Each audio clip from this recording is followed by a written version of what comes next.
सुमुखं सुहृदं सुलभं सुखदं स्वनुजं च सुखाय ममोघशरम्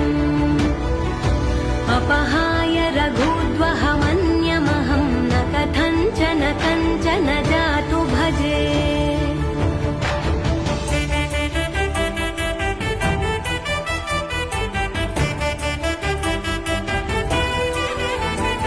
विना वेङ्कटेशं ननाथो ननाथः सदा वेङ्कटेशं स्मरामि स्मरामि हरे वेङ्कटेश प्रसीद प्रसीद प्रियं वेङ्कटेश प्रयच्छ प्रयच्छ